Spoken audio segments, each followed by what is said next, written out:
नमस्कार। भारत की राजनीति में आजकल एक नाम को लेकर बड़ा बवाल मचा हुआ है। केंद्रीय मंत्री हरदीप सिंह पुरी। और उनका नाम जुड़ रहा है, जानते हैं किससे? दुनिया के सबसे बदनाम यौन अपराधियों में से एक जेफरी एप्स्टीन से। अब सवाल ये है कि ये कनेक्शन है क्या, ये सब हुआ कैसे? चलिए आज इसी पूरे मामले की तह तक चलते हैं। तो देखिए, हम बात शुरू करेंगे संसद से, जहां से ये पूरा हंगामा खड़ा हुआ।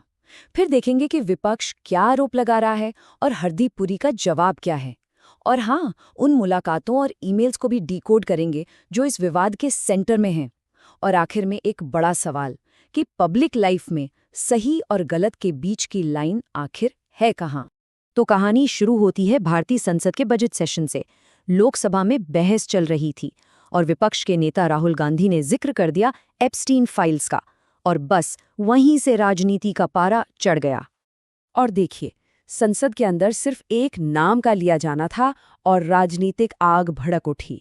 बात सिर्फ संसद तक नहीं रुकी, देखते ही देखते ये मुद्दा टीवी डिबेट्स और अखबारों की हेडलाइंस में था और फिर शुरू हुआ आरोपों और जवाबों का एक लंबा दौर। तो सवाल ये है कि विपक्ष के आरोप आखिर हैं क्या? मतलब कांग्रेस पार्टी और दूसरे दल क्या कह रहे हैं? चलिए उनके दावों पर नजर डालते हैं। विपक्ष की मांग बिल्कुल साफ और सीधी है। वो चाहते हैं कि केंद्रीय मंत्री हरदीप सिंह पुरी तुरंत इस्तीफा दें। उनका मानना है कि जब किसी का नाम इतने गंभीर मामले से जुड़ जाए तो उसके पास मंत्री पद पर बने रहने का कोई नैतिक अधिकार, मतलब कोई मॉरल ग्राउंड नहीं रह जाता। और ये आरोप सिर्फ एक मीटिंग तक ही नहीं रुके हैं। विपक्ष का दावा है कि पुरी एप्स्टीन से कई बार मिले, और वो भी तब जब एप्स्टीन दोषी साबित हो चुका था। इससे भी बड़ा आरोप ये है कि डिजिटल इंडिया जैसी जरूरी सरकारी स्कीम की जानकारी उसके ऑफिशियल लॉन्च से पहले ही एप्स्टीन से शेयर की गई। जाहिर है, ये पूरे की जजमेंट पर एक बहुत बड़ा सवाल खड़ा करता है। तो ये तो हुई विपक्ष की बात। अब सिक्के का दूसरा पहलू भी देखते हैं। इन सारे आरोपों पर मंत्री हरदीप सिंह पुरी ने अपना पक्ष कैसे रखा? उनका डिफेंस क्या है? पुरी का जवाब भी उतना ही तीखा था। उनका कहना है कि अरे भाई, मैं तो एप्स्टीन का करीबी था ही नहीं, बल्कि एप्स्टीन खुद मुझे टू फेस्ड यानी दो मुंहा कहता था, क्योंकि मैं उसके किसी काम नहीं आता था। पुरी का साफ कहना है कि विपक्ष ने एकदम गलत जगह निशाना साधा है। और मुलाकातों की गिनती पर भी पुरी ने बात साफ कर दी। उनका कहना है कि न्यूयॉर्क में वो 8 साल रहे और इस पूरे समय में वो एप्स्टीन से सिर्फ 3 से 4 बार मिले थे। मतलब उनके हिसाब से ये कोई बड़ा या गहरा कनेक्शन था ही नहीं। पुरी के डिफेंस के कुछ मेन पॉइंट्स हैं, चलिए समझते हैं। पहली बात, उनका कहना है कि ये मीटिंग्स प्रोफेशनल थीं, पर्सनल नहीं। दूसरी और सबसे अहम बात, ये सब तब हुआ जब वो मंत्री नहीं थे, यानी 2017 से बहुत पहले। उस वक्त वो भारत सरकार के लिए नहीं, बल्कि एक प्राइवेट थिंक टैंक के लिए काम कर रहे थे। ठीक है, तो आरोप हो गए, जवाब भी हो गए। अब जरा सबूतों की बात करते हैं। मतलब ये मीटिंग्स आखिर हुई कब और क्यों थीं? कौन सी ऑर्गेनाइजेशन इसमें शामिल थी? और सबसे बड़ा सवाल, उस एक ईमेल में आखिर ऐसा क्या लिखा था जिसने इतना बड़ा बवाल खड़ा कर दिया? यहाँ पर IPI यानी इंटरनेशनल पीस इंस्टीट्यूट का रोल बहुत अहम हो जाता है। क्यों? क्योंकि पूरी का पूरा डिफेंस इसी पर टिका है कि उनकी जो भी मुलाकातें हुई वो IPI के काम के सिलसिले में थीं, किसी ऑफिशियल कैपेसिटी में, ना कि पर्सनल लेवल पर। अब ये टाइमलाइन देखिए, इससे पूरी सूरत साफ हो जाएगी। 2008 में एप्स्टीन यौन अपराधों के लिए दोषी साबित हुआ। इसके बाद 2014 से 2017 के बीच पुरी की उससे मुलाकातें हुईं, और ये सब हुआ पुरी के 2017 में मंत्री बनने से पहले। ये टाइमिंग बहुत जरूरी है।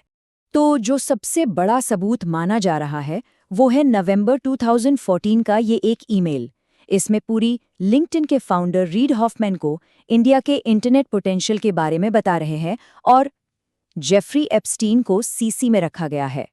पुरी के मुताबिक ये मेक इन इंडिया और डिजिटल इंडिया को प्रमोट करने की एक प्रोफेशनल कोशिश थी। लेकिन विपक्ष की कहानी कुछ और ही है, और इसी ईमेल को लेकर दो अलग अलग कहानियां हैं। एक तरफ पुरी कहते हैं कि ये पूरी तरह प्रोफेशनल बातचीत थी और पहली मीटिंग के बाद ही उन्हें कुछ ठीक नहीं लगा, वो असहज हो गए थे। दूसरी तरफ विपक्ष कहता है कि ईमेल में एप्स्टीन के एग्जॉटिक आइलैंड का जिक्र और हैव फन यानी मजे करो जैसी बातें ये दिखाती हैं कि रिश्ता सिर्फ प्रोफेशनल नहीं था, उससे कहीं ज्यादा था। और बस इसी बात पर सारा झगड़ा है। तो अब आते हैं इस पूरे मामले के सबसे बड़े सवाल पर ये विवाद सिर्फ एक व्यक्ति के बारे में नहीं है, इसने पब्लिक फिगर्स की जवाबदेही को लेकर एक बड़ी बहस छेड़ दी है। देखिए, ये मुद्दा सिर्फ भारत का नहीं है। पूरी दुनिया में जब भी एप्स्टीन का नाम आता है तो सवाल यही उठता है कि बड़े और ताकतवर लोग किसके साथ उठते बैठते हैं। बात सिर्फ कानून तोड़ने या ना तोड़ने की नहीं है, बात जजमेंट की है कि क्या एक दोषी यौन अपराधी के साथ किसी भी तरह का रिश्ता रखना सही है। इस पूरे तर्क वितर्क का निचोड़ यहाँ दिखता है। जब विपक्ष ने कहा कि एक अपराधी से मिलना ही अपने आप में खराब जजमेंट है, तो पुरी का जवाब था, देखो, काम के सिलसिले में कई तरह के लोगों से मिलना पड़ता है। मुझे तो एक बार LTT चीफ प्रभाकरन से बात करने भी भेजा गया था। तो क्या किसी आतंकी से मिलने का मतलब ये हुआ कि मैं उसके विचारों से सहमत हूं? उनका पॉइंट सिंपल है, मिलना और मानना दो अलग बातें हैं। और आखिर में हम एक सवाल के साथ इस चर्चा को खत्म करते हैं जो इस पूरे विवाद का सार है। सवाल ये है कि पब्लिक लाइफ में वो कौन सी बारीक लाइन है जहां प्रोफेशनल नेटवर्किंग खत्म होती है और खराब जजमेंट शुरू हो जाती है। इस सवाल का जवाब ही शायद तय करेगा कि पब्लिक अकाउंटेबिलिटी का भविष्य कैसा होगा।